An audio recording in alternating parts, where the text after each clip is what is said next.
Yes.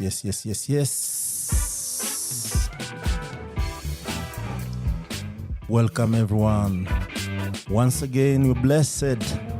It's a beautiful day here at Impact Masters Podcasts and Africa's Talking Podcasts, bringing you exclusive guests. The man himself, the doctor. He has done amazing things in this tech ecosystem. So we're continuing with the tech ecosystem conversations. And today we have one and only Dr. Gilbert Saggia. Dr. Gilbert Saggia, how are you? I'm all right, thank you, MK. It's good to have you today. And,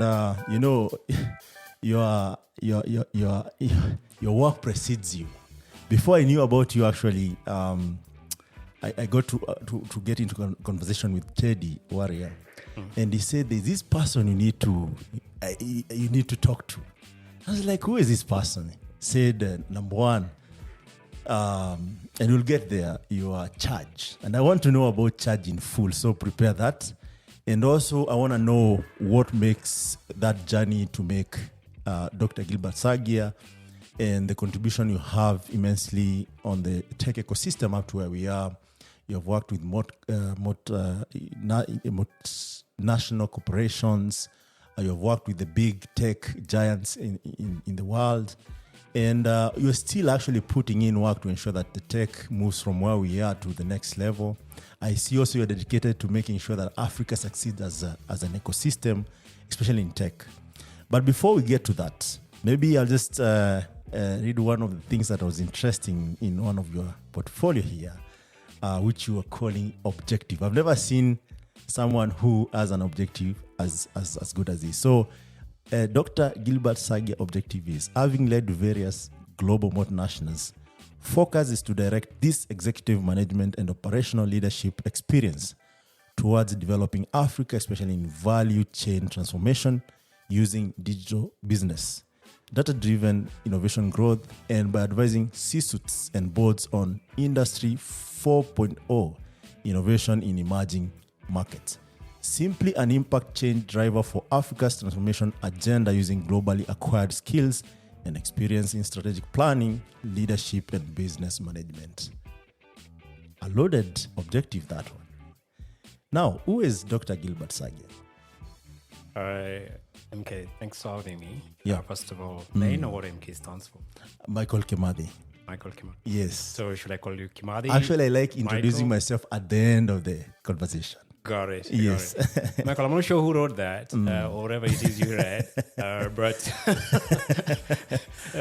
let's go for it. But before I get there, I said, thank you so much. And also thank you to Teddy for having me. And I've always known Teddy to exaggerate a few things. So I'm not sure what he really exaggerated on this one, but I think maybe it's a lot. Oh. Right.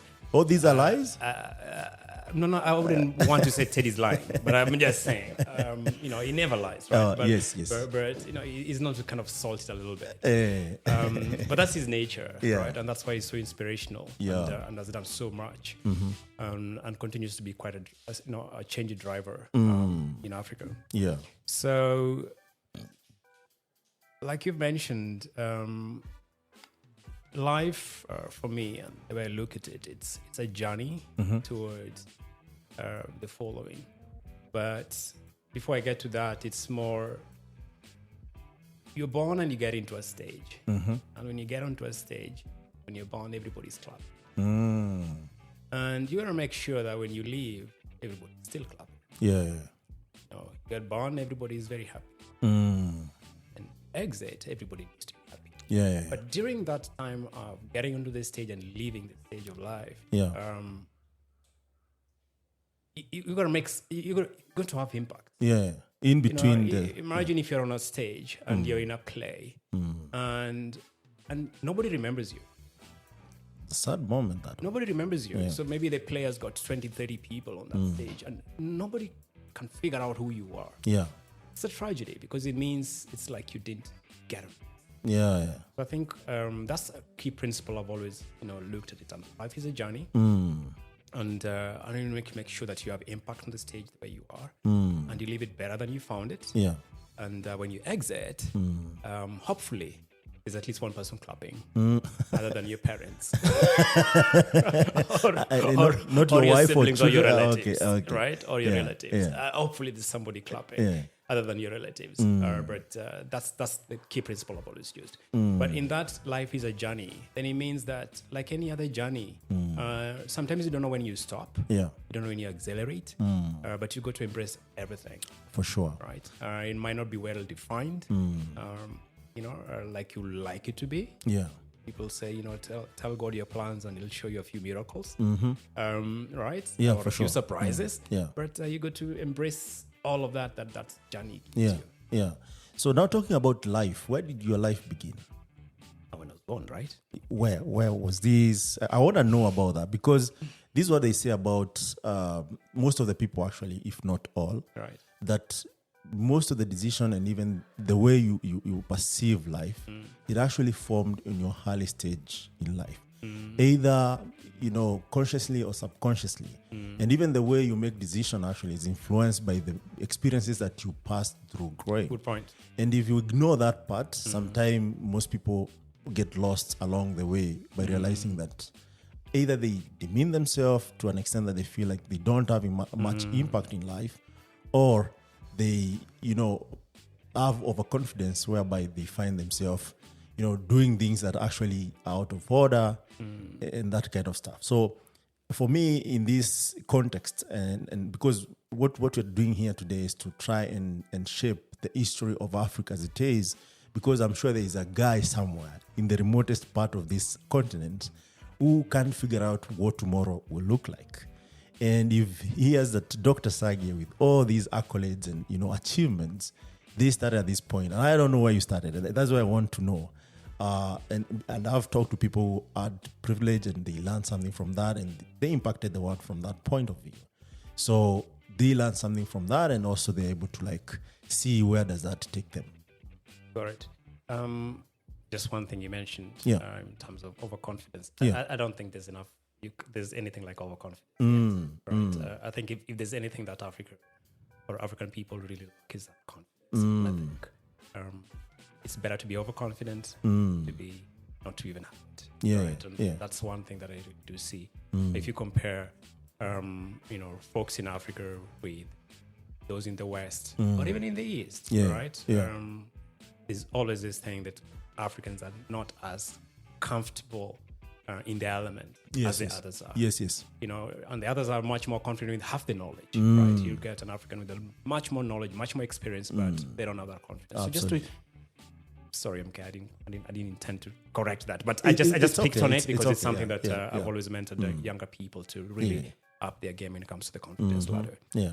But take a couple of steps back, several years ago, decades ago, so to speak. Say my age, right?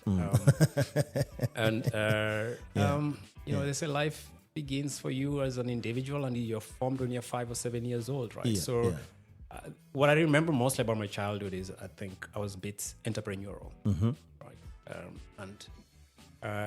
I could start whatever businesses, small, I could, even before I was 10 years old, on a couple of things. Right? So I built my entrepreneurial spirit way back when I was still quite young. And that has always been at the back of my mind, or call it in the DNA, so to speak. Yeah.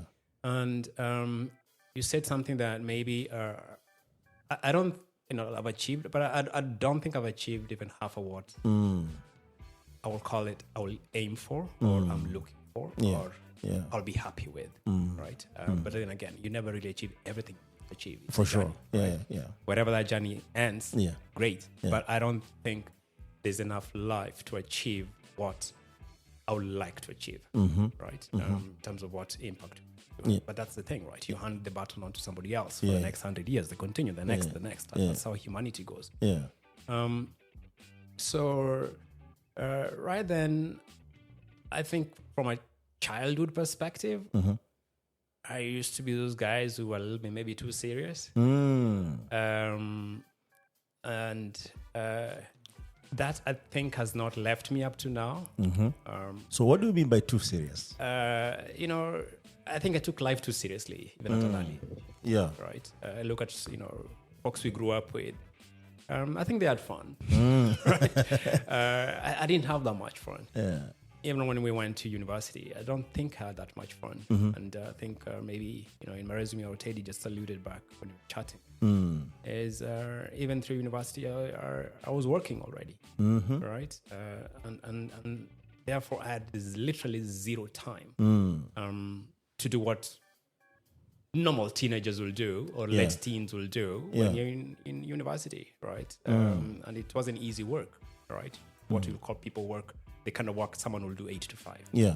So all through when I was young until teenage and even after, I think maybe I've always taken life very seriously. I learned much later through a few mentors that I need to relax a little bit. So that's always for me a work in progress. Yeah. In terms of smile a little bit more. Life is never that serious. Have a conversation. Right? Have a conversation with MK like I'm having right now. Yeah. Those who are not really Gilbert, right? To be quite honest. Were you an introvert? I believe so. But it's something that, we can always learn to embrace life in its fullness. But I think if we're sitting in a crowd, I don't be that person that you point out and say, hey, that's a noisy guy, that's this guy, right? But of course, when it came to class, I wasn't an introvert, right? I think I wasn't an introvert when it came to that. But when it comes to social circles, I was with that person that the guy who just stands in the corner and watch. Back and just watch what's going on and see what. And this is interesting because I was like that until I joined university. So it's opposite, I think, or maybe it's the same experience. For me, I didn't find it really important to say anything or to share anything, even actually to contribute anything, because basically how things were, it was like I felt, you know what, I just want to be an educated guy. You know, my ticket in life is education. Exactly. In other words, in every definition. So I didn't find why should I play football? Why should I, go there and play games and all this stuff or contribute in anything? But I realized when I joined university that you might be this brilliant, you have the ideas, but if you don't package them and present them, then they're as good as useless. Exactly. So I started learning that as I go. I'm still learning by there until today. I don't know if that was experience for you, and if there is this moment that you realize, okay, I don't want to contribute. I just want to focus, maybe reading books. I don't want to maybe focus with chess. Or I hear you started programming really early in your career. So what was that one thing that used to take your mind away from the normal social context? So I guess I was lucky. Let me put it that way, right? I was lucky that I got into tech a little bit early. And I think, why do I say lucky? It's just, I didn't do anything special to learn into it, right? Maybe it just fell in front of me by luck. What do you mean? You know, that sounds so... Yeah, I will put it that way, right? Because there's nothing specific that I would say that I particularly did, or right? planned, That's different from anybody else at that, when I was a teenager, right? So probably, maybe what I went extra is that I was curious, right? That I could do this. And I decided I'm going to self-teach myself to do this. And then when in high school, I'm like, how about I figure out how to do homework by writing programs that do the homework, right? I guess it's just curiosity, but I'm taking it back from, to the actual part where a Commodore 64 sits in front of. That is luck, right? That is luck. I can't say it's something I did, right? Yeah. But I just said I want to be curious about this. I want to take it to the next level. Not just play games with it, but can I write stuff that can, reside on it? So from those old languages, I think if I mention them right now, people will be like, okay, what is it? COBOL, Pascal, those Visual ones, right? Basic. Exactly. No, even before Visual was there. Oh, okay, that's COBOL, Pascal. Exactly. So I started off with that, right? And I think that enabled me to have two personalities. The first personality is the education side. And the second one is that I started to build early the mindset of showing results. Because when you write a program or you do something, you're trying to solve a problem, and somebody else must appreciate that problem. Not and just they should understand it. Exactly. Yeah. So they appreciate that problem. And they don't care how you wrote it, right? All they want to see, did he solve this problem? Yeah. And that, for me, was quite useful because count years later when I landed with another friend of mine as well. Now I met him there though, as interns, right, at Siemens. Yes. I found a problem and I decided, I'm going to write a program to solve this problem without me being asked. And I spent sleepless nights for almost a month in writing a program that solved that problem for the company and made them a few coins, right? Without being asked. Yeah. Because that mindset was already built earlier on that, hey, you know, you can show results and people can see the results of what you do, you know, if you get involved in this kind of stuff. So that dual, call it what, focus, became quite useful, right? Yeah. And therefore, as much as we've, you know, really, you know, follow on academics and everything else, great. But I cared a lot about what is the result, what's the impact at the end of the day. So you focus more on putting in work and less noise. Exactly. But, you know, let's be quite honest, right? What do you really miss, right? You know, what do you really miss? What did I really miss when it comes to the social side of it? You miss a lot. I'm not too sure about that because you can always have that. Yeah. Right? Well, I don't think you could go to high school funkies, which you used to call funky when you are not in high school. You couldn't write letters to girls in high school when you're not in high school. But to write a letter takes you 5-10 minutes. So are you going to dedicate 3-4 hours of your day every single day to write a letter? I think you can still have that, but you focus on what can grow you as a person. That's right. I think you can have the social part of it, but it can't be the overriding factor because you only have a certain time, I think, in life to build the foundation. True. Beyond that foundation you can build. It's gone. Right? So I will more emphasize, if anybody was to ask me, I would say, focus more on building the foundation when the foundation needs to be built. You can't build the foundation I want to build a strong foundation and you're already putting the roof. The roof is, it doesn't make sense. I mean, it's not going to work. Now I want to build a 6-story, but no, your foundation was for a single story.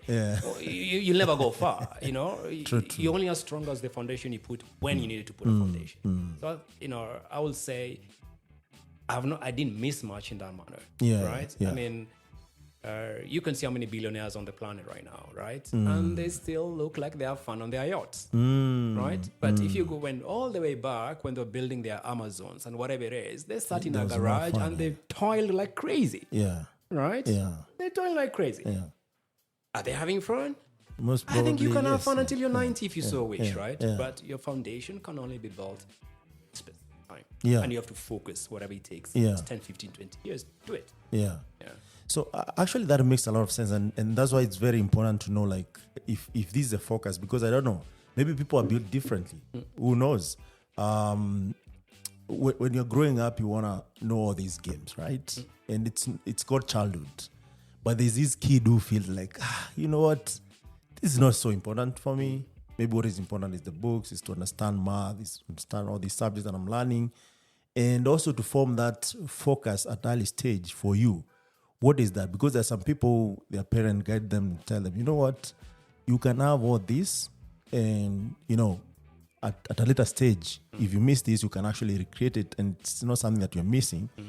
There's someone who actually doesn't have that moral compass of, like, focus on this is not important. What was that for you? Did you just decide it by yourself, or there were some mentors or parents or guardians who did that for you? It's a question. And it's a tough question, okay, because you have to try to go all the way back. And again, I know I'm going to repeat this word. It could be luck. Because all of you, or maybe your siblings, or you are in the same age. Same age. Why is it that you or this that takes a different path from everybody else? I don't think it's because you're more intelligent or you're more this or you're more that. It's just how things add up for you and how you're living. Of course, there's nature, right? Which is your genes, who you are, or your DNA. But I still think that there's a little bit of luck involved, right? On terms of how our circumstances conspire to put you in a certain spot, right? And therefore, that just becomes your journey. There's very little you can do with it. I mean, Okay, first of all, look at me, right? I wouldn't be the biggest guy in the estate, right?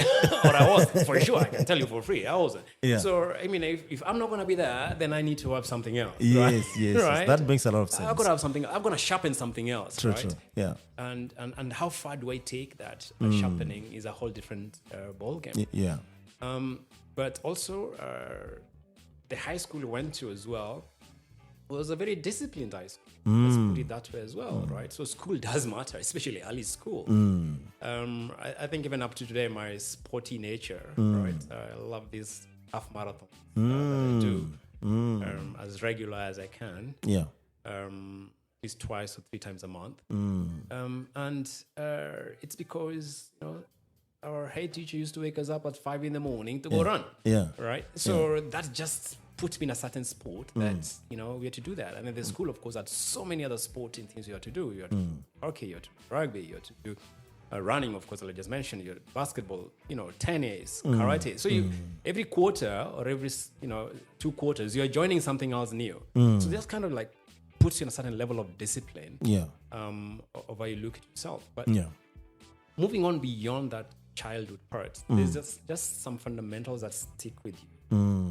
That say, this is the person I want to be. And I started earlier on when I was a teenager to start drawing what I call the 15-20 year. That at what I age? know, basically I think when I was about 12, 13. Okay. So I knew what I wanted to be in 15 years. And every single year, that 15 years starts counting again. Oh, okay. Right? Okay. So by the time I'm 15, I know what I want to be when I'm 30.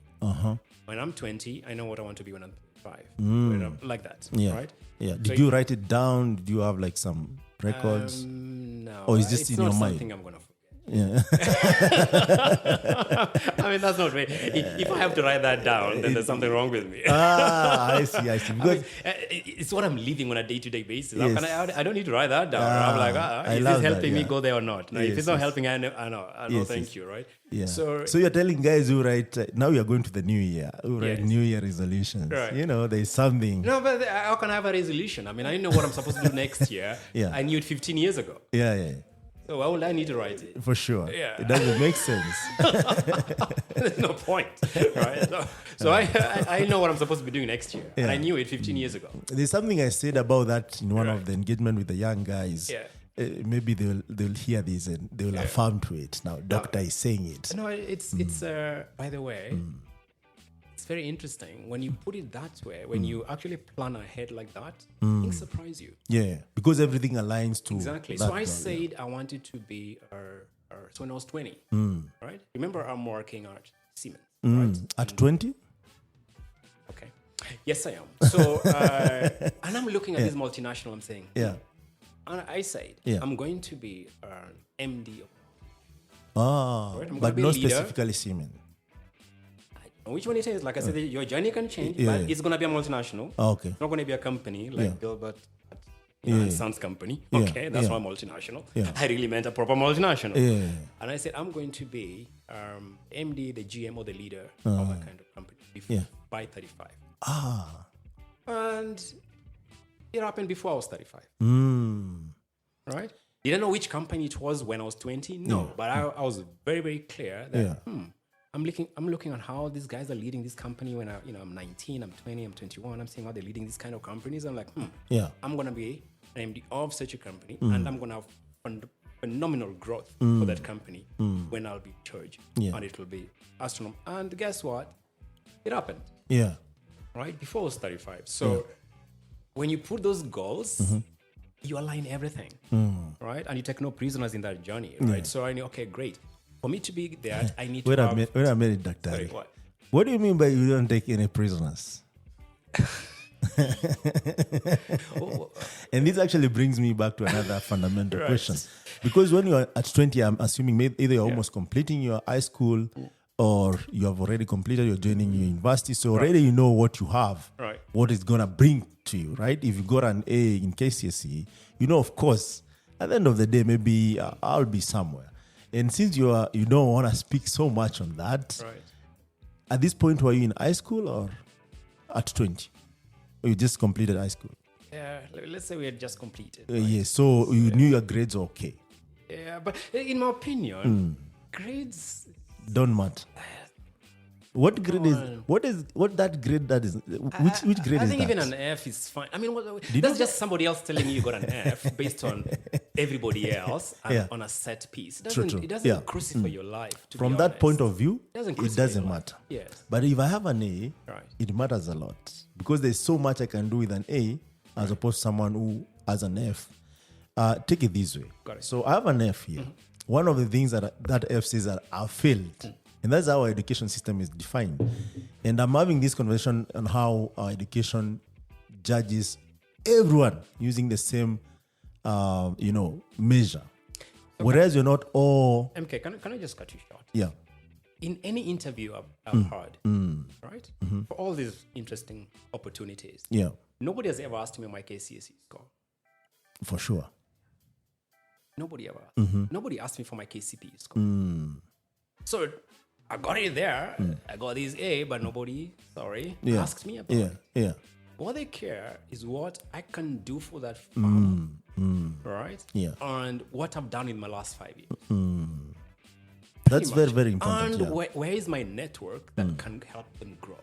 That's all. Yeah. Nobody's ever asked me Yeah. about what is it you got your case. Yes. What are you doing with yourself? What have you done for the last 5 years? What knowledge do you have? How can you help our company move The from portfolio here to side here of to things. here? Nobody has ever asked me that one. That's what I'm saying. I think those report cards, right, should not be a death sentence to anybody. Right? Whether it's you got an A or you got an F, it's immaterial. We just have to have a way of arranging people, I think, in society, right? That kind of gives us order. And I think that order, is more for the working class. You want you want to create workers. And therefore, you need some order when you arrange workers. You're going to be an accountant, you're going to be this, you're going to be that. Then we can have a functioning society where we generate productivity. But from a leadership, I think the only couple of qualities one need to be able to know how to inspire people, regardless of whether you got an F or not. People skills. Inspiration. Can you inspire people? Can you lead people by inspiration? Yeah. Can you make people believe in themselves? Yeah. Right? Yeah. Because someone with an A, with a first-class honors, will not believe themselves. Yeah. But you can make them believe in themselves and achieve wonders. Yes. Right? Yeah. Second, do I know how to deploy capital? If I'm given $100, I make that $100, $1,000, Yeah. $20,000, Yeah. $1 million. Yeah. Or I'll take the $100 Yeah. and put it in a bank and hope, or finish it.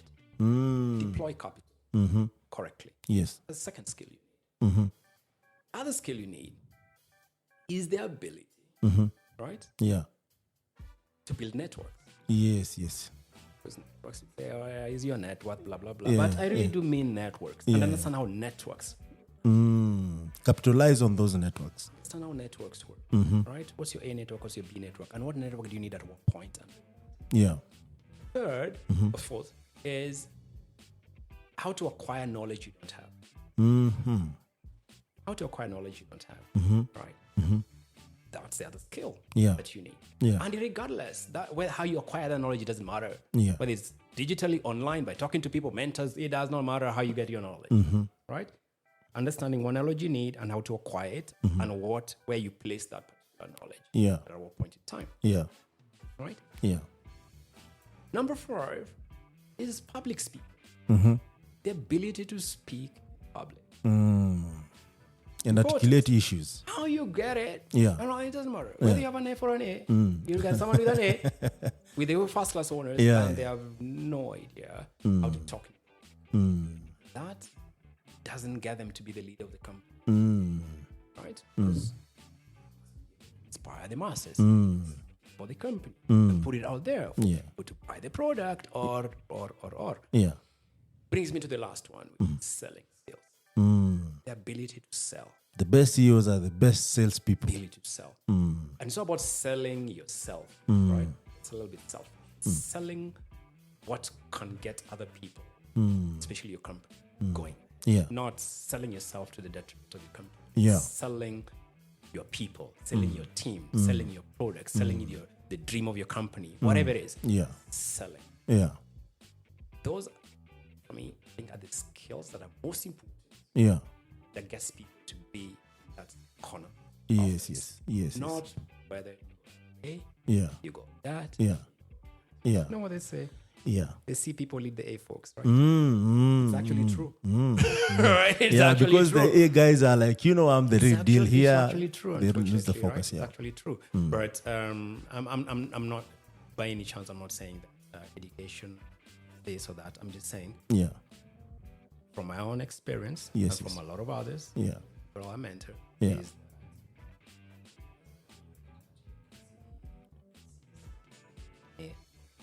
Yeah. at the corner. Yeah. And I didn't get that. Let me just set something right. Right. Oh, really now? Yes, someone didn't. Yes, but we can go on. Yes. Yep. Now I can hear you really. You can hear good. me well? Yes. Okay. yes, Got yes. it. Got it. So you said you're going to Siemens or head of corporation Yes. at 35. At what age is this that you joined the corporation? The first First time, I think I was in my early 20s. early 20s. Like I said, I was maybe Yeah. 20, maybe 21. Yeah. I love how you're throwing around your age. so No. that I'm raise not this throwing fair. it around, but I don't want it to become a factor where people start to True. use it to measure am I success. successful, not as successful, and, For sure. and all of that. Yeah, for sure. Yeah. So even in this ecosystem, you're saying, given the ball you're dealt with, we need to find ways more than education that can measure what we can achieve. We need to find what you are good at and really do it well, but apply and build skills around what you're good at, and it's going to propel us to wherever we want to go, as long as we have a plan. So, how did you get to join this corporation, and which one was it? I started off with Siemens. Siemens, Right. okay. I was Yeah. there for quite a bit. I think I did my first stint in as an expert. It was pretty young as well. Yeah. That really opened my eyes. Yeah. I think in 1998 when I first went to Belgium to work as an expatriate was eye-opening. So when Africans go to work there, they are considered as expatriates. Yes. Oh, okay. I was an expatriate. It wasn't too bad.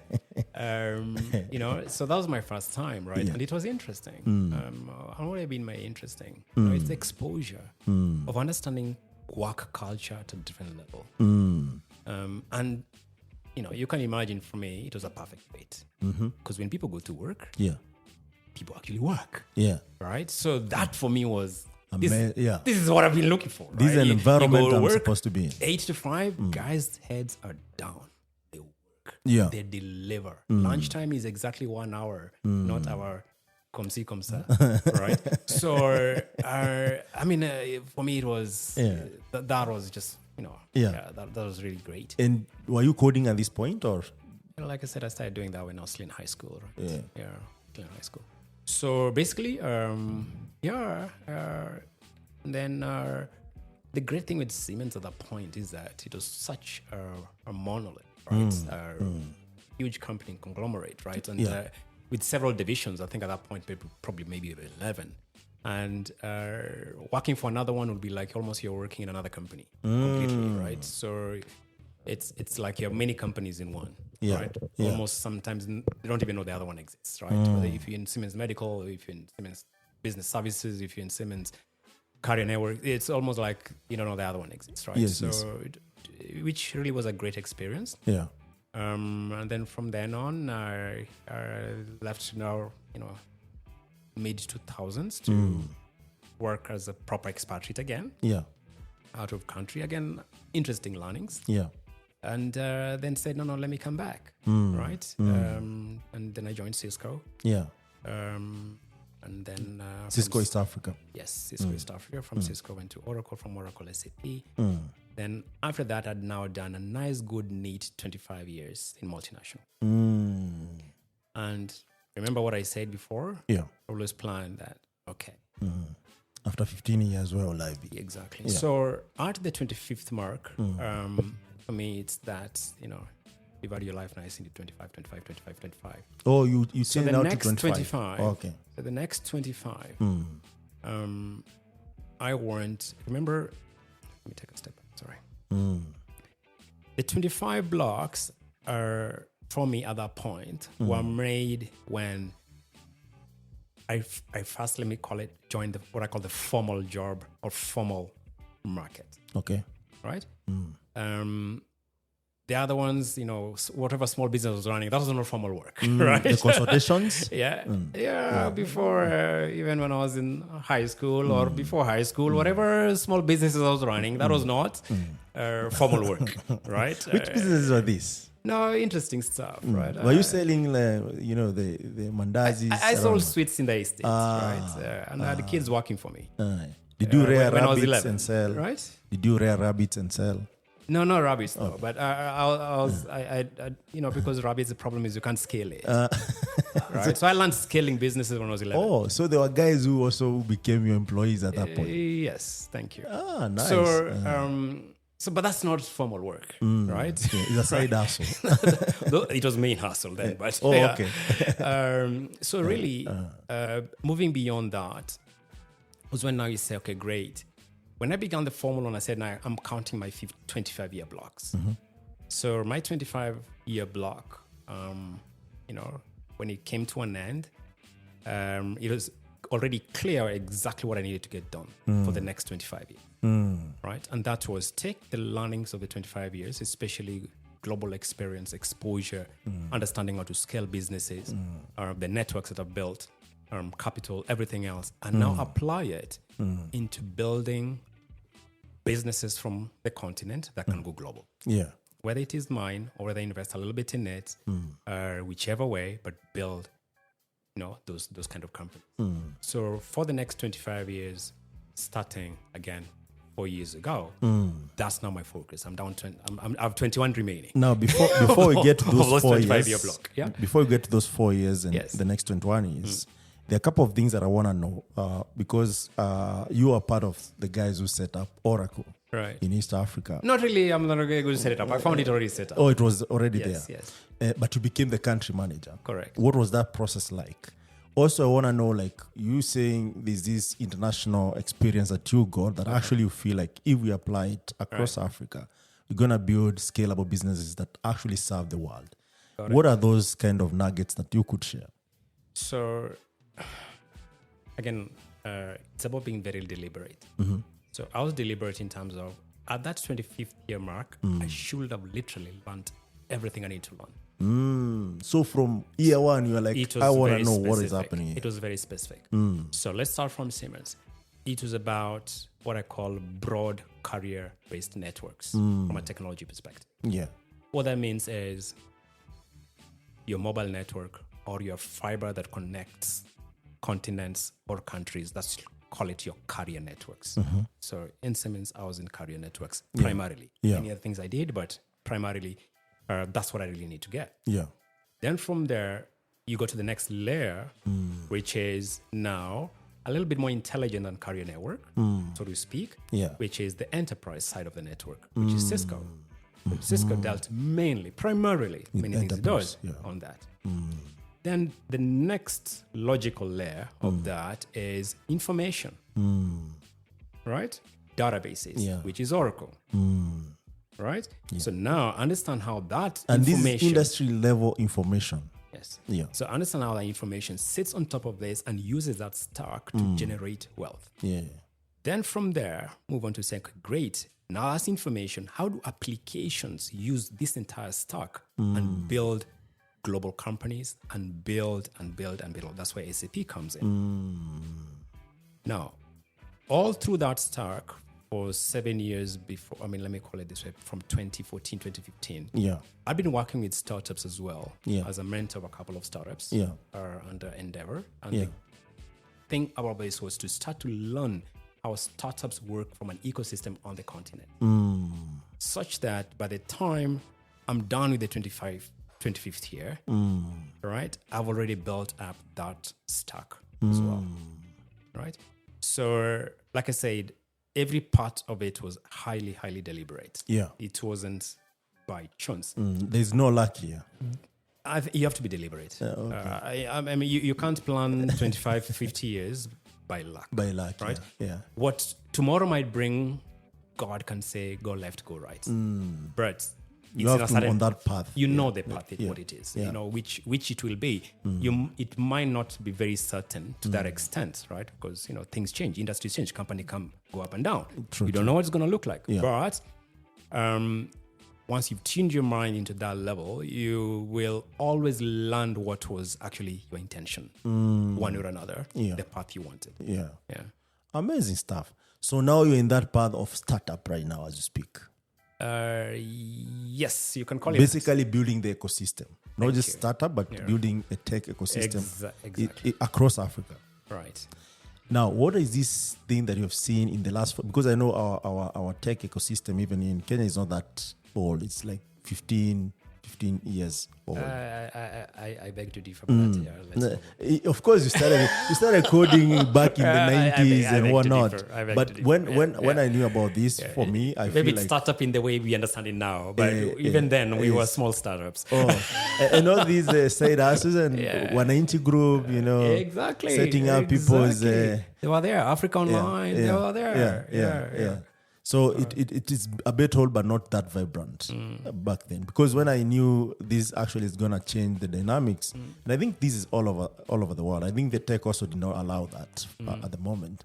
It's not more than 15 years ago. Right. And even that's when most of the startup boom actually exploded. Things like Twitter became a household name, Instagram, all these, small social media apps that actually are taking over the world. So where do you think because right now actually the cloud is happening, if you like it or not. That's why everyone is moving to subscription models and all this kind of tech adaptation, because I feel like we always followed the trend, not be where the trend is, because right now the trend the train left the cloud side of things. It has been here 10 years. It's well developed, mature enough. If you ask me, the next trend is AI, machine learning, IoT, that kind of stuff. That's what everyone is working on to make sure that it's stable enough. Even guys like LG, Siemens, Samsung, all these guys are putting in work to ensure that in the next 10 years or so, these will be working, products. Tesla is way ahead in terms of that. So in this tech ecosystem that you are building, how does that play a part? So MK, maybe I'm going to speak like an oldie. Right? Please. Even AI, for what we know as AI, it was there since the 1950s and 60s. It's just that computing speed has gone up so high that now the speed at which it happens is phenomenal. Yes, and therefore it looks highly intelligent. But it's nothing other than the old algorithms, right, now put on a faster chip. Right? Sorry. Which right? which you are not building. Right, Yes. but the same as cloud as well. Cloud has been there for quite a bit, right? It's just that now because computing power and processing power has changed dramatically. Moore's law, has played its role, and therefore it sounds phenomenal. But it has always been there. Yeah. Startup ecosystem, even whether it's in Kenya or wherever. I mean, in my late teenage years, I had a small startup for training. Folks, I had a training school in Servants Quarter. Was it online or physical? No, physical. I put computers in Servants Quarter, and guys will show up after work at 5:30, and I charge you 1,000 shillings an hour, right? And they lined up all their cars over there, right? And right? I mean, it was a nice, good business. During the day, I was doing other stuff, but 5:30, I have to be there. These guys have all lined up to be trained, right? Because they're going to lose their jobs. Yeah. I'm a teenager. Yeah. Right? Yeah. 1,000 shillings not That's money good, those that's days, good right? money. Yeah, 7 people show up over there. That's 7K in an hour. That sounds like 70,000 every day for 5 days. Inflation. So, Yeah. it wasn't too bad, right? Was that a startup? Perfectly. Yeah. Another training school? Yes. Yeah. During the day, I'm writing all these other Did they programs to scale? solve all these issues. Did they scale? It's scale, but it could scale beyond me, right? Because there was something called going back to school. So once you go back to school, yeah. that's their holiday for the next 3 months. Yeah, exactly. Until right? the next. So I just think we've always been entrepreneurial. Yeah, right? Kenyans We've always at least been. for that. Even across Africa, we've always been. We've just lacked the infrastructure, I think, and the capital that we could put behind these things that now we look, oh, geez, now we have startups coming up. No, it's just capital is now being applied in a much more forceful direction. At that point, it was easier for me to set up or scale my sweet business than scale this other one, right? And then again, technology as well has become cheaper, right? So if I wanted to have, let's say, I could only afford 4 or 5 computers, right? Yeah. Imagine if I could have afforded 50. Then I'll have a class of 50. But I So couldn't. even access to capital was really hard. Because they were back in the days. expensive. Yeah. They were pretty expensive. Yeah. Right now they're cheap. Yeah. Right? They're cheaper How compared. much was one PC going for? In Kenyan, in current terms, Yeah. you could call it that a PC will be going for, let's say, 150K. Right? So right now, and that's a basic, right? Yeah. So would you buy a basic computer for 150 right now? Nah. No, thank you. Right? You could buy it for 20, 30. Yeah. Right? Yeah. Second round used to go for about between 30 and 50. Yeah. Right? Right now, it's 10K, you'll get it for literally nothing. Yeah. Your phone over 5,000 shillings or 10,000 shillings, $50 to $100 can do a lot more than those computers. True. Yeah. Right? So the price was too high as well for you to be able to scale those kind of businesses. Those things have gone lower now, and therefore you that's why we now say, oh, there are many startups. No, it's just that we were starting up other businesses, right? Not the computing business. That's a new knowledge that you're sharing, because I think the perception is that right now there's a startup. No, we were just starting up other stuff. I mean, I started my sweet business when I was 10, 9. But that was a startup, right? Yeah. True or not? True. Yeah, thank you. Right? It was a startup. Yeah. Right? Did I have any technology running it? No. It's word of mouth. Everybody comes back in the evening. What did you sell? There was no ERP. There was no CRM. Nothing. It's face So to face. let me ask this controversial question about the sweet business now that you know. How did someone disappear with your money at some point? No? No, but I had a very good friend. He was twice as big as me. If I mention his name, he works for Safaricom right now. You can give him a shout out. I don't want to mention his name, but if ever he hears this, he knows himself. Why do I feel like you ran this like a cartel? He was a very good business? man, yeah, to me. Yeah. Why do I feel like you ran this business as a cartel? No, not really. I was a small boy, so you need you need the guy. muscle. You need that guy, yeah. So you need that guy, right? And he was Mr. Fix It. So basically, that says it all. No, what I mean is startups over there right now are because of the technology, and also we've come to understand now in Africa that technology is worth investing in. That's why it's picking up that way. Silicon Valley, right from the late 70s, early 80s, always knew we need to invest in technology. The venture capitalists, everybody said, you know what, we can invest in this. Yeah. Right? Yeah. In Africa, that wasn't it yet. Almost even right now, very few people 30 invest years in later, startup, it's still a challenge. Right? So it's just about knowing, or we've come to the realization that can happen, right? And it can build meaningful wealth for countries and for companies and for individuals as well. Even as a globe, actually, just build a lot of wealth. Exactly. Yeah. But now back to your point, or your question regarding new age technologies, AI, and all of that stuff. Let me tell you what. Just because of the prices and the globalization nature, what the internet has done, it means I can pick up an AI kit from someone in anywhere. Let me not mention any continent to be 8 hours for nothing. I can buy AI code for $100 right now. Yeah. And it will do fantastic stuff. True. It will self-learn a few things and we're good to go. Or I can even decide to buy it as a subscription. Yeah. Right? I'm not going to invest, $1 million, $5 million on it, $100,000. No, I'm not. Please, I'm putting $1,000. It doesn't work. Thank you, see you. You get.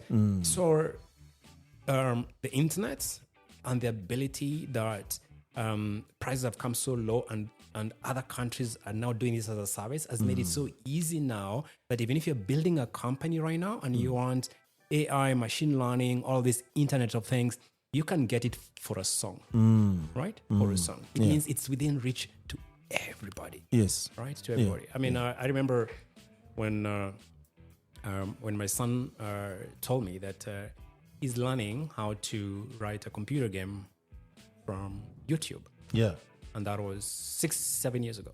Yeah. So I'm like, here you've got not even a teenager yet. Yeah. And he's self-teaching himself from YouTube. Yeah. Right? Yeah. I said, okay, how did you get to this YouTube thing? I mean, I don't know, but these kids are kids, right? They'll find a way to get onto this stuff, but at least he was using it for the right stuff, right? Yeah. And he was self-teaching himself how to, do program and build games by himself. Yeah. That's just what the internet has done and the reach of technology has done in terms of the prices to everybody. I can't it's not commodity. More. So what you're saying here is that anyone actually who wants to learn, the doors are open from, kindergarten to I don't know which level. Let me tell you what. Yeah. Regardless of who you are or what profession you're looking for, in my opinion, if you don't understand code, you won't survive in the next 10, 15 years. Can you say that again, please? No matter what profession you are doing or you're looking to do, if you do not understand code or coding, you will not survive in the next 10 to 15 years. You'll be obsolete. Yes. You might find yourself in a job, but you'll never grow. You'll find yourself, you're lucky enough to have a job, but you will never be that person that builds supernormal wealth. You will not, right? So, coding has become like learning what we, me and my small training school, right? In the 7th quarter, which was teach people how to type. That's what they paid at that for. Yes, thank you. Right, imagine that. So that what it was 20-something years ago. Right, that it was so important for you to know that this is a keyboard, this is a mouse, this is how you type, this is how you write a letter, this is how you print it. The basics, right? Yeah, that basic for those guys to survive and maintain their managerial roles. These are people that twice my age, by the way. Yes. For them to maintain their managerial roles in the needed companies, those basics, right, without being fired. Yeah, it's exactly what is happening right now. That if you do not know how to code, it's like those guys who didn't know that this is a keyboard you can type and print, and therefore you got fired. Yeah, right. 10 years. And doesn't mean they're not educated. Doesn't mean they're less of. You're not functional. They're not smart. You're not functional. Yeah. They just refuse to adopt. You're not functional. You can't be functional. Yeah. Right now, even if you're an architect, I mean, you can throw ideas into a computer program, and it will come up with a structure that will defeat your thinking of what you're taught in architectural school. Right? Yeah. Completely. It will come out with a structure that you can't believe. That structure actually can stand on its own 2 feet. Yeah. I mean, foundation, right? Yeah. Exactly. And how do you think, because also I feel like, the reason why this structure that you throw to a computer and comes really better than even what you can think is because there's so many people and minds that contribute into those models that it forms something smarter than one single person. Yeah. So for me, I've always been like, yes, it's good that you're not lagging behind, you're trying to catch up, but there are people who are contributing to this knowledge. How do you think from your experience, working with these multinationals, being there, on the ground, how do we now start even setting ourselves to contribute to this knowledge base that actually it can reflect who we are? Because also I feel like even the open source that we consume mostly doesn't. Recently, when we see, engineers, developers contribute to this open source. But before, we used to consume what, Asia is thinking, Americans are thinking, South Americans are thinking, but we just consume. So how do we play the part and not just consume? I mean, look at Africa is talking, right? I mean, these are Kenyans and Africans have come up with great ideas and they've built companies, right, of code. Right, and there's examples of those that are happening. Yeah, we just need more happening. Yeah, right. But already we have examples. Like let's mention Africa is talking. Yeah, one such. Yeah, and even in this space of which is not exactly tech as you see it, whether it's in education, the same thing on education. There are a lot of companies now that are putting education out there on digital platforms, right? YouTube has become literally a university, right? YouTube University, literally, right? I mean, it's the way Google was like a university. Now YouTube as one of the biggest search engines on the planet, if not the one, is like a university. You can literally learn anything on YouTube, including even how to cook. Our ladies are graduating from the YouTube university. Even how to cook, right? Something as simple as I don't know how to make lasagna, right? And I want to impress Madame, right? It will not take me more than 10 minutes to know exactly how to do that and get it done. Same as even if it's indigenous foods. I don't know how to make it. In 5-10 minutes, I know how to make it. So we just need to encourage more about our content finding itself on the digital platform. Right now, unfortunately, a lot of our content as Africa is not on digital. Or if it's there, it's put by other people. By other people. And but also truncated to feed the narrative. Exactly. We need to encourage more of our content to be digital. If you'd made a search, unfortunately, right, for a lot of things in Africa, you don't find it online. You make a search for that in the West or even the East, it's like this. It's like this. Does it mean the knowledge is missing? No. What's missing is that we are not putting it on digital enough, right? We need to encourage as much as possible to just digitize all of that stuff. We need to, the other thing is even when it comes to books, right? My mom was a librarian, but maybe that also plays a bit of a role for the reading part. So I live a lot of my life in libraries. Here we are. I live a lot of my life in libraries, right? And I used to read, I was able to read books before words before I could even know what the pronunciation really is, right? Which could be very embarrassing. You can imagine holding a conversation. I'm saying this word where nobody's understanding what I'm saying, but I know what it means, right? Nice. But because I just used to read a lot when I was still young. But at that point, books was things that existed on a shelf. Now books, right, are now about can we digitize and make them all PDFs or whatever it is, or they're audio or video. Right. So we just need a lot of our content, right, that can get now moved from books, or you don't have to wait to write a book. You can just create a podcast and you're done. Otherwise, before MK, I would have had to, this conversation we're sharing for the next 1 hour, write a book. A whole book. But because we can do a podcast now, it's available. Now, how about making it searchable? That, what did this person say? Now let's make it searchable. Let's put tags on it. Let's put meta whatever's on it. It can be searchable. Blah, blah, blah. We're good to go, right? Can it exist on Spotify? Why not? Can it exist on Deezer or whatever, all those other platforms? There you go. We just need to let a lot of African content or indigenous content be searchable by being digital, because it can be done very, very cheaply. Anybody with a $20 phone can do it.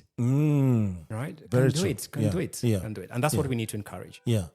So also, again, on building the tech ecosystem, of course, resources are needed. But we see the people who have resources in Africa, most of them want to invest in brick and mortar, without forgetting that tech actually propels that to something different or in the next level kind of even industry that we want to build. But very few people believe that you can write code and it will create wealth, enormous wealth that you can, it will actually scale. Because if you have industry, for you to scale industry, it takes a lot of capital to set up different places, to hire different people. But with the technology, then that actually becomes a reality. And I'll give you an example. Since he's an African, though he's doing it in US, our friend Elon Musk, you see how he scaled Tesla to China. Within months, he had set up, things were running, cars were produced, and actually sorted the problem that he had in Nevada or some place that he set up the plant. So how do we get there? Because now the young guys here, they are skilled, they have the right skills to do this, but the people with the good money to put in as capital, they don't believe in that. Like, honestly speaking, like here, people believe in buying a few shambas here and there than, investing in their sons and daughters to build solutions. Maybe it had to take Elon Musk go to an environment where it was okay, right, to do what he did and to build on the ideas he had. Yeah. For him to become Elon. Yeah. Right. Maybe if he remained, I don't know. I mean, I know there are big South African tech companies as well, right? Yeah. They're there, right? Yeah. Yeah. But could he have gone to the scale of which he's gone to? I kind of beg to differ. Yeah. I think environment had to play a big role. That Sure.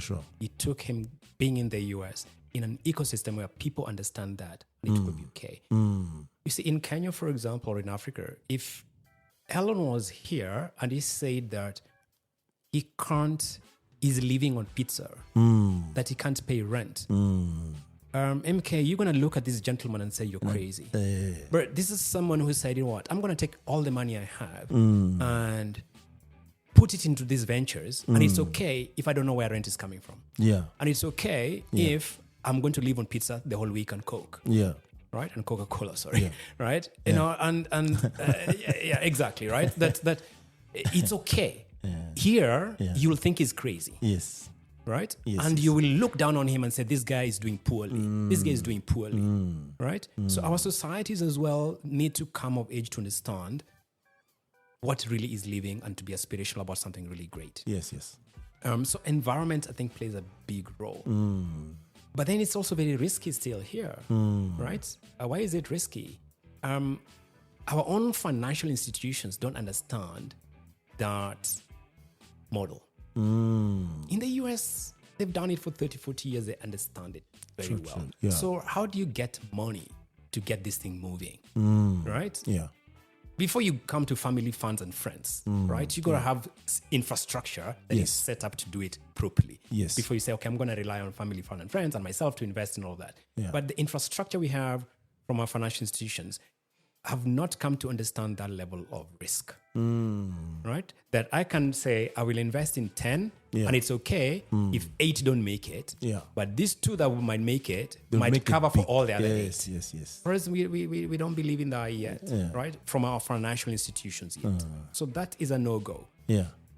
So society, a challenge. Our financial infrastructure needs a little bit of moving a little, thinking ahead as well. Now you come to an individual with your own capital. Now, what are you going to do? Of course. Even worse. Thank you. Yeah. Thank you. So I think that's where the problem is fundamentally. Yes. Yeah. And I think there's something you mentioned there, passing, and I think this is something I consider very important because any individual is made of 3 things, body, mind, and soul. How much did that contribute to what you know, and how much can that contribute to our future as Africans? Because we are spiritual beings in one way or the other. And we have a body to keep healthy. And our mind has to be nourished time to time. So what is your perspective to Africans who want to build the next generation of wealth? In my opinion, some water. Sure. In my opinion, maybe it helps that I was a doctor once. Well, you're no longer a doctor? Like a teacher, you're always a teacher, right? So maybe it helps. Yeah. But Doctor of philosophy. medical. Okay. So it does help in terms of understanding what is this thing that we move around when called flesh and bones. Right? It puts a very different perspective. In terms of how feeble life really is. Right? It's very, very feeble. Yeah. Very fleety. And what I see you as MK, this is a container. Yeah. In my opinion, that's the way I look at it. True. Right? It is not you. Yeah. Right? It's not you. It's just a container that has to carry, right, your soul around. Yes. That's it. There's nothing else. Yeah. Right? It has to carry it around. And therefore, you have to feed it like a car. Right? Make sure it can run. Right? It can wake up. It can go. It can move. It can move around. It's nothing other than just physical self. The mental, whatever, is how you compute everything else to make things happen for your soul. Yeah. Just computing power. Yeah. Your mental. Right? So that my IT aspect comes into that. Right? That my brain is just a computing. It's nothing other than a CPU. Yeah. Pretty much, right? And how do I make sure this CPU is always what it needs to be so it can direct 2 things? Number 1, keep the physical on what it needs to do, right? And make sure that it's meeting the aspirationals of the soul. And when you separate those three like that, life becomes very simple, right? It becomes like now you're Elon Musk. I figured out, wait a minute. Yeah. What do I need a $5-10 million house for? What do I need it for? Yeah. I'm just where is it going? Where is it going? Does my physical self need that? It doesn't. Right? Yeah. His mental capability will say, not useful. His CPU computers are say not useful. I'd rather stay in a container, sell all those houses like he did sell the last couple of years. Literally almost no house now he's got. Stays in friends' houses when he goes to California, for example. And he's one of the world's richest people. That's a whole different level of mental compute. Yeah. But which is meeting his aspirational for his soul.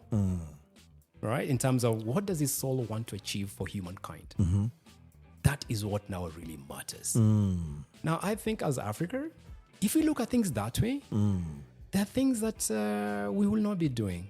The way we accumulate wealth in crazy fashion that contributes nothing to humanity. Yeah. Completely. It takes away from the humanity. We are one of the worst continents when it comes to giving back once you're wealthy. People give back before they get money. The real money, right? Because I think they're trying to pay whatever to God, so God can. But after that, you don't hear much about what foundations do. You don't hear much. We are one of the worst. There's a few folks who are doing the right stuff, but let's look at it at scale of what people do. Right now, Kenya is having one of the worst droughts ever. How many wealthy people in Kenya that will contribute even an amount that actually they should be paying as tax to KRA? But they're not doing it. They're not doing it. They're still holding it. Yeah.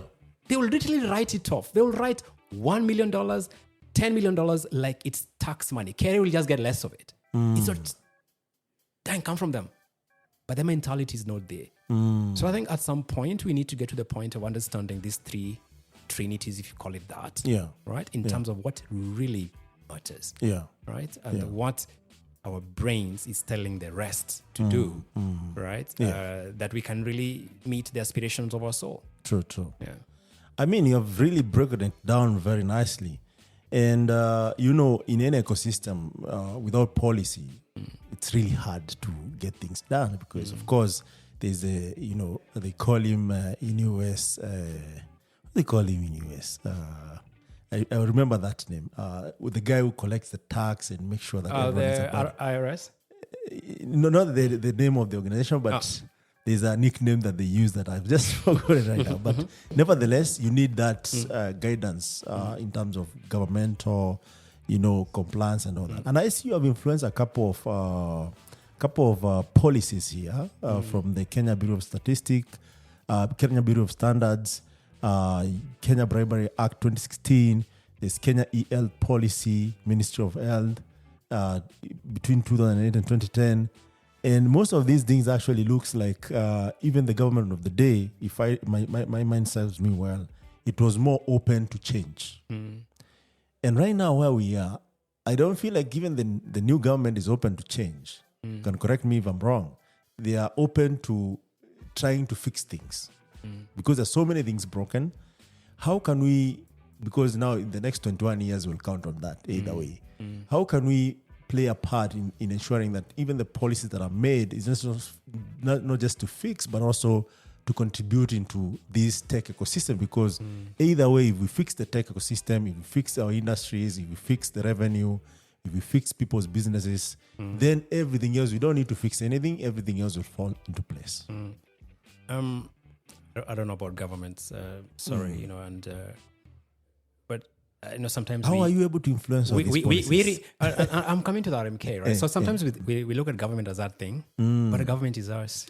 For sure. Government is you and me, right? These are our friends. So I can't start telling you guys, no, they are our guys. Right? You can have a conversation. It's our friends. We have discussed. We say this is what we need to do. I think this bribery thing has gone too far. Let's have some playing field, right? That also the private sector, right, needs to do what? be governed, that you don't just, because, in a bribery environment, there's a give and a taker. Yeah. Isn't it? Yeah. So it was just, let's level the playing field. You can't take the guy in public service to court. Yeah. But the guy private, you left him hanging. So let's level the playing field, right? Because then you solve that menace. And many others like that. Because these are friends we sit down in a meeting and discuss in our boardroom and say, okay, have this commission, and we go do it and return on the results. Yeah. So they're human beings like us. But I would say nation states don't look at 5 years, 10 years. It's hundreds of years. And I think that's what we need to internalize. That it's not what you see tomorrow. It's what are the steps that put into play in the next 20, 50, 100, 200 years. We are where we need to be. Yeah.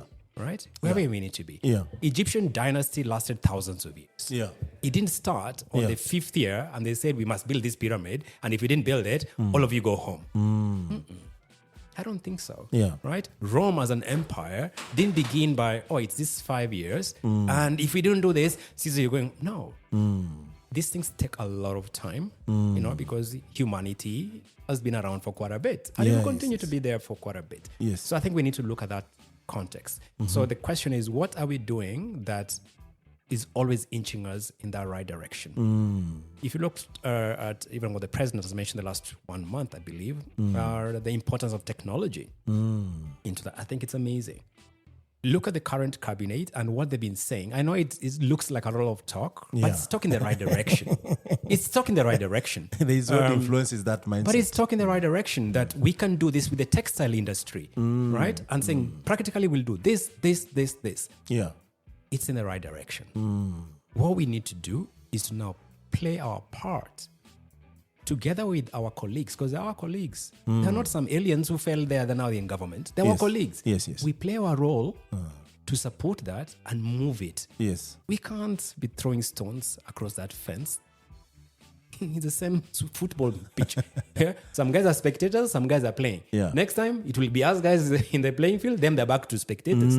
You have to play your role. Everybody has to play their role. But, and together, both private and public. If you take a couple of hundreds of years back, maybe 1840s, 50s, to the men who built, mostly that's how the book was written, who built America. Yeah. It was private folks, industrialists, coming together and saying, with the government, this is what we're going to do. Also, they bailed the government out at some point. They bailed government out. They did it. Right? They didn't sit and say, you government, and they kept on throwing stones. They said, no, we are industrialists. Carnegie, you hold steel. You, Morgan, you hold finance. You hold this. Everybody held their part, and they held it without taking prisoners, like I said. Right? Without taking prisoners on it. They held it. Right? And they delivered the America as we know it today. If you take steps back even then, America was in such a worse off position than Europe. Very much worse off. They had just come from civil war. They had hunger issues like you won't believe.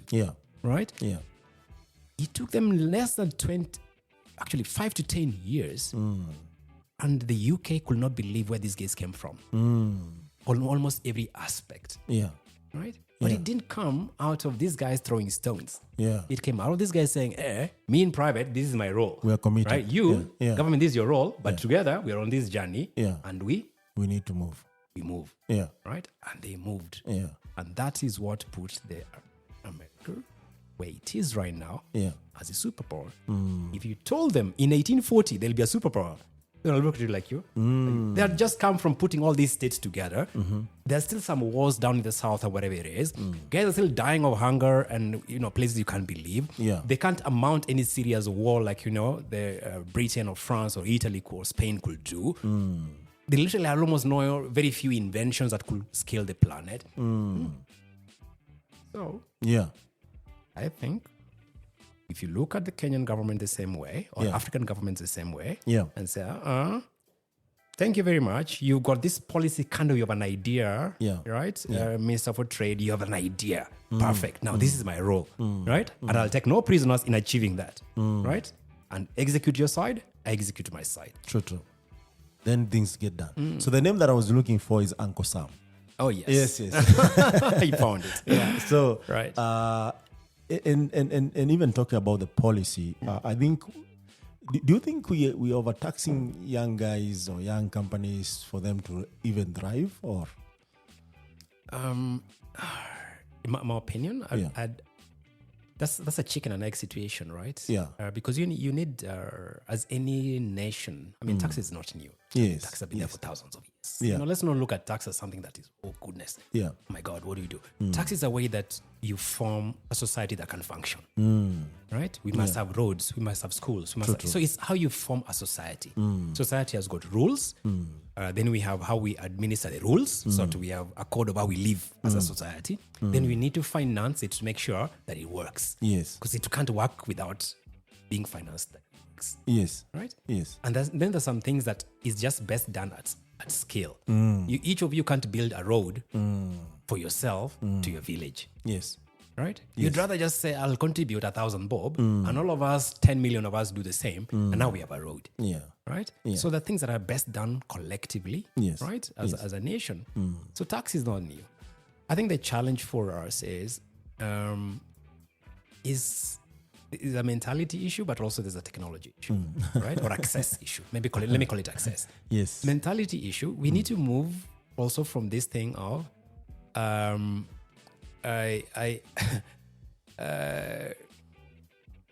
don't want to give. Right? I don't want to give. Yeah. I just want to take. I'm a taker, but I don't want to give.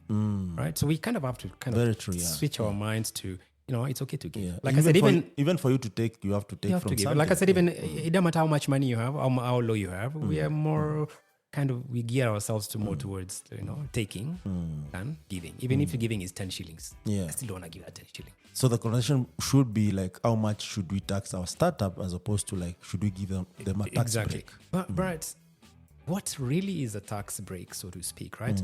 If I said you're a startup and maybe I find a way that aligns with your revenue model, so that I'm not running you out of town, Yes. but you're contributing your bit.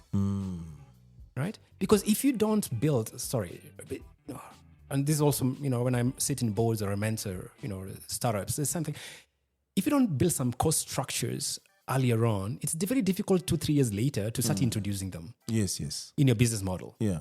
Right? So if you didn't build a way that says, I will be contributing 5 to 10% into R&D or whatever it is, then you can't wake up in the 5th year and start doing it. Yeah. So there's no way you can say, for the next 3 years, you pay zero tax, and somehow you're going to find a way for your business model on the 3rd and a half year that you're okay to pay tax.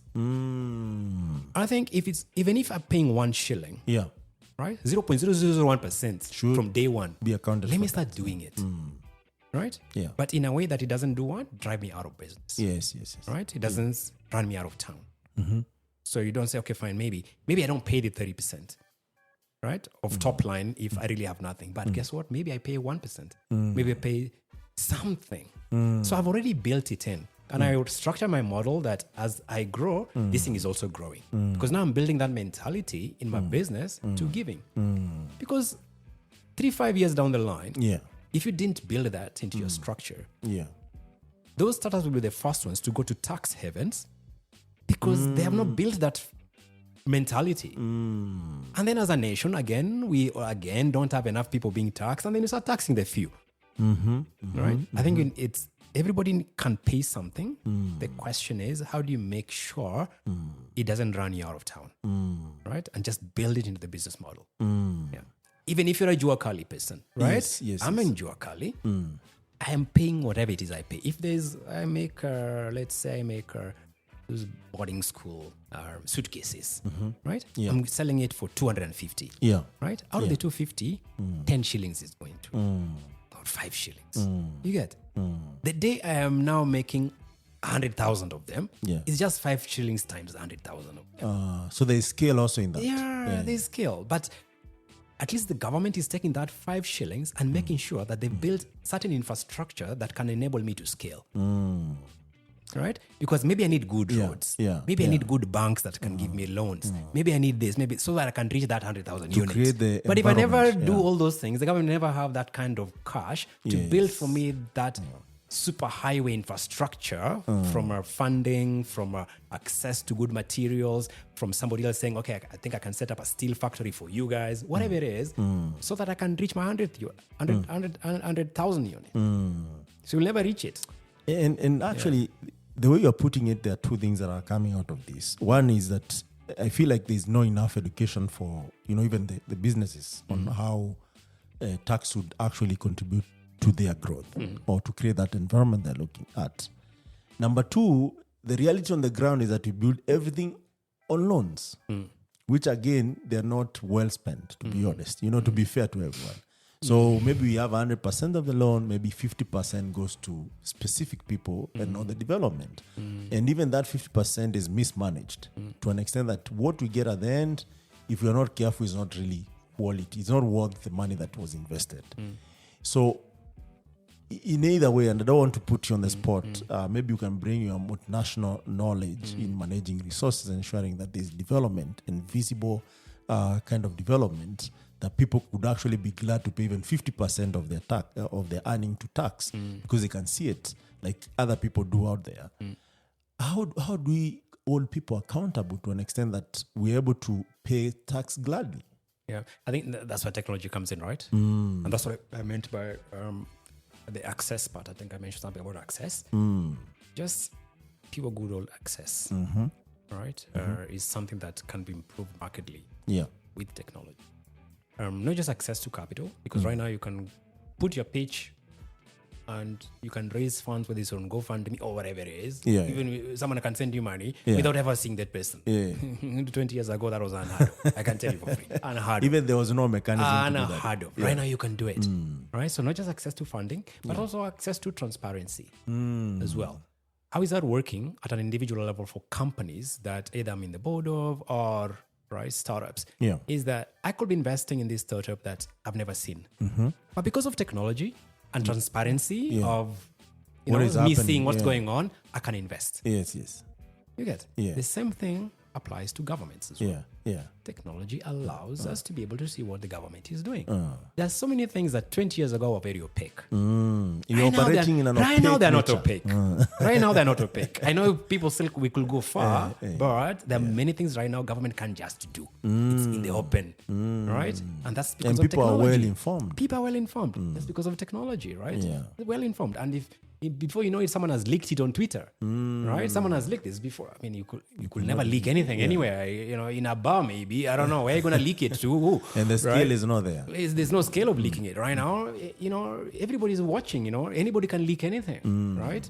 So technology can really help in transparency, not just from a journalistic perspective, but I'm talking about from an infrastructure of how government is run, right? Whether it's from a tax, from a resources, whatever it is, how it's run.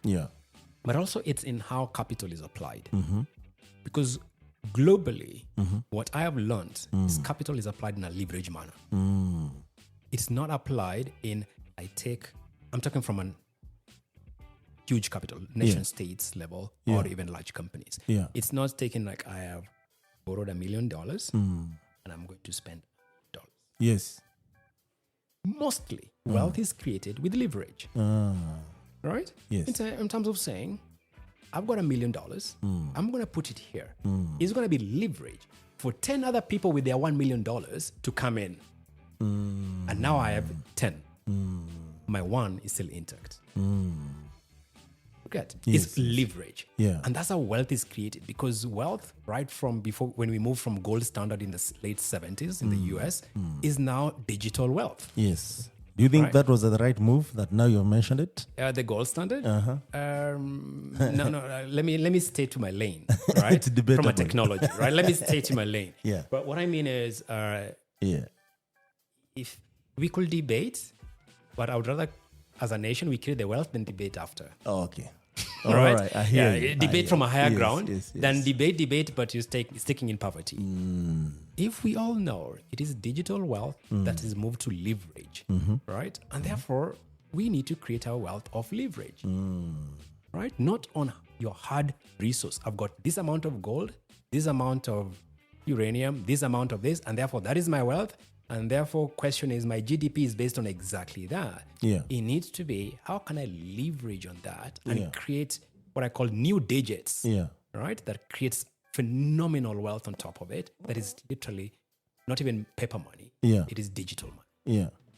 Right. So for me, that's, I think, is fundamentally from a state or from a government that if we get it right, Yeah. I'll call the sky is not even the limit. Because the resource base in Africa is huge. Yo. If that was to be used, Yes. not as this is the measure of GDP in terms of the jobs I create off it, Yeah. but how do I use that as leverage, creating digital wealth, right? That exists as ones and zeros, right? In my national coffers, in my banks, in my new businesses being created. If I'm investing in your company, MK, I'm investing ones and zeros. True or not? True. I'm not even. I didn't There's hold no- a suitcase of money. Yeah. It's ones and zeros. Yes. Those ones and zeros came from where? From another place with ones and zeros, with another ones and zeros, with another ones and zeros. That's it. Yeah. And that capability is what we need to enhance more. Yeah. Yeah, And also it will bring the accountability part of things. exactly. Now, very interesting conversation we're having here because we're almost coming to an end. Indeed, I'm looking at the time too. It's very interesting. It's yeah. very interesting. But, I love how you plan your life. Like you started with 15 years, now you're on 25, and there's Vision 2030.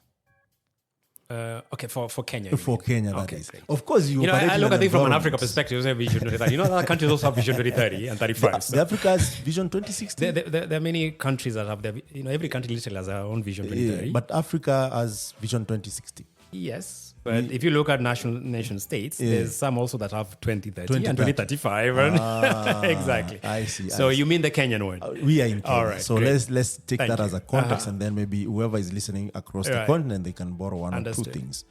And I feel, to be fair, we have not done it justice.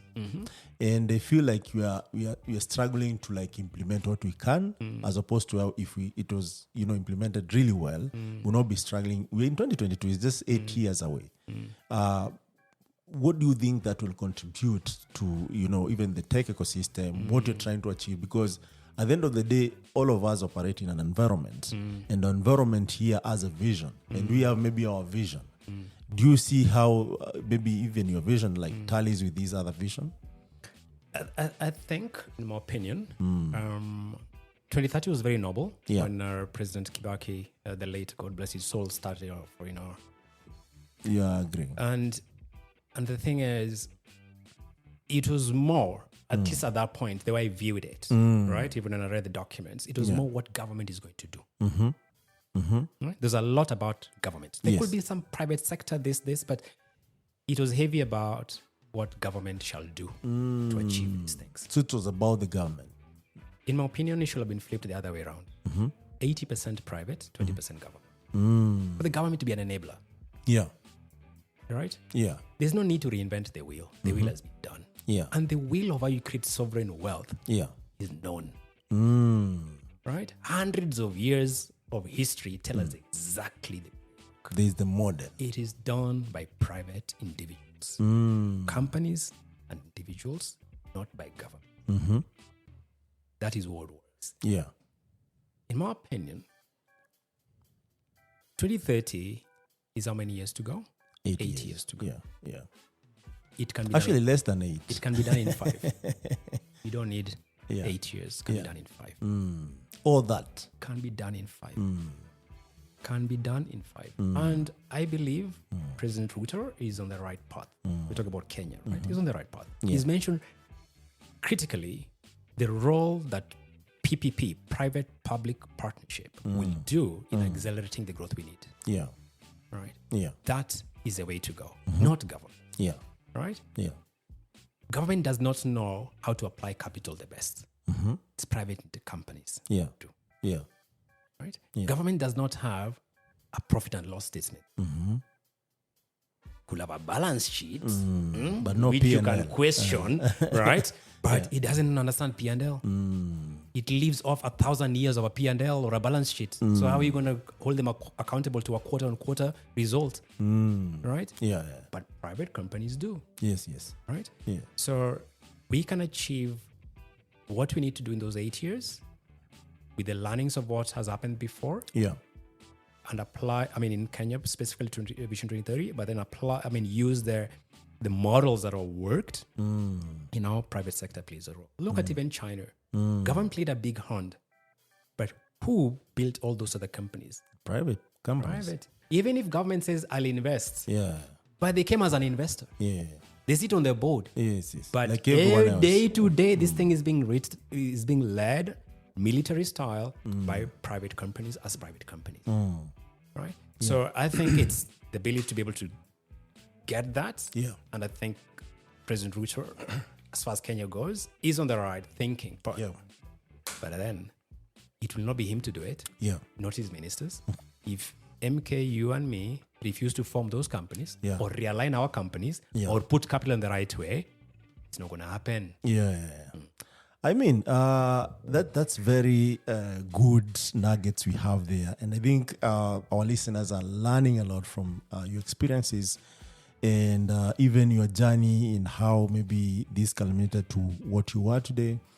But as we part short, we would like to hear now, like a parting shot coming from Dr. Himself, Gilbert Saggia, on our viewers and listeners. I think this parting shot is a Kenyan thing. Yes, we are Kenyans. I'm like, parting shots. We normally say goodbye. We never leave just like that. Yeah. Yes, so thank you for having me. Yes. So the way I'll put it is that we have our roles to play. Yeah. And everybody's journey is different. Yeah. And there is no journey that is better than. We are all humans on this race. We're on the same boat. Yeah. We're all in the same direction. But whatever you do, make sure you're passionate about it. It's very, very tough on you as a person with 90, 100 or whatever years to live. Yeah. If you're doing something that you're not passionate about. Yeah. So I think it's, choosing a path that you're passionate about. Yeah. And making sure it counts. Yeah. Right. At the time when you leave the stage. Yeah. At least more people than your relatives are clapping. Yeah. There's one controversial thing that I'll ask. Yes. I think I'm curious about. This is personal, right? Right. I heard you were charged. What does that mean? At Lenana School. That I was a what? A charge. What is a charge? I don't know. I'm not too sure what he means by that. Are you talking to what Teddy mentioned that a charge? Yes. Teddy, do you want to talk about these charges? Because I have no idea.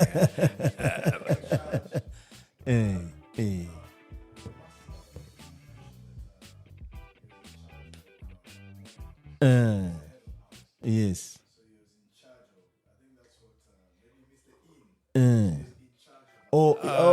So in charge of. That's what you guys called a charge. So,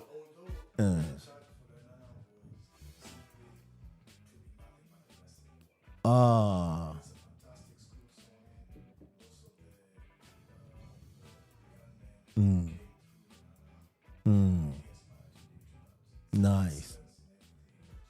Yeah. Yes.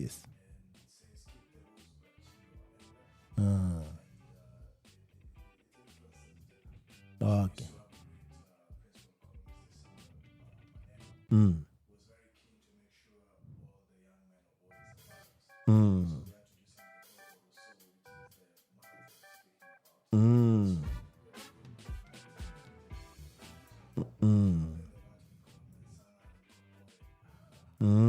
Nice. Yes. Indeed. Yeah.